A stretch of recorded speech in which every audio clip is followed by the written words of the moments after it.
I'm Anthony Valeri, Director of Investment Management at Zions Wealth. Thank you for joining. Today we'll take a closer look at the S&P 500 and its composition. The S&P 500, a good metric for the US stock market, has roared back since the April lows, up over 30%, but it's created some concentration issues worth a closer look.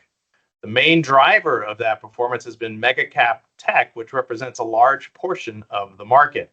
In fact, the top 10 companies in the S&P 500 now comprise 40% of the index. The top 10 have never had such a high concentration. It is a record. And the top 5 represent nearly 30% of the index. These companies have delivered impressive earnings growth, but it's important to note this concentration still remains in the market. This concentration also comes at a time of very strong longer-term performance for the S&P 500. Here we take a look at 10-year trailing performance of the S&P 500 index, and for the 10 years ending August of 2025 has returned 13.7%. That is well above the average of 10%. This also brings up a question for investors. Do you want to be this concentrated following a period of very strong performance? We believe ensuring a healthy allocation to the other 490 stocks in the S&P 500 is more prudent now than ever and helps and ensure that you have adequate diversification in your portfolio.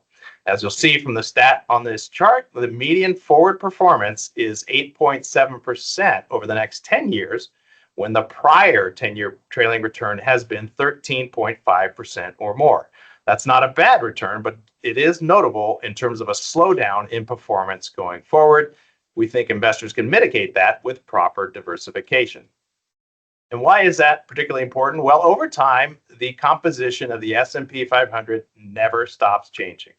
If you have a longer-term horizon, which stock investors should, of 10 years or more, you'll note that the top companies in the S&P 500 are constantly changing. In fact, even the last 5 years have noticed a notable shift as new companies come in and others exit. Now, the combination of strong performance and extreme concentration should make investors think twice about blindly following the S&P 500. And again, taking a look at the equal weight S&P 500 should be a prime consideration and also a good allocation in investor portfolios.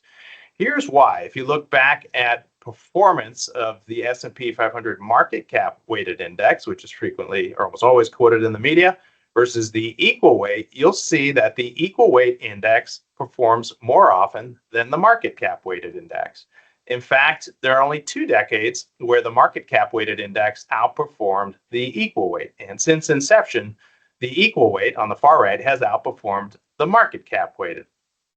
Ironically, the biggest decade of outperformance or disparity between the two was the 2000s, and early 2000 was the last time there was a near record concentration in the S&P 500 or an elevated concentration.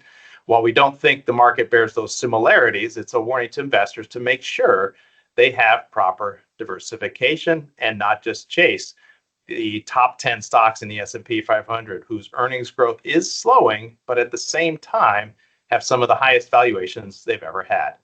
I'm Anthony Valeri. Thanks for joining, and we'll speak to you again soon.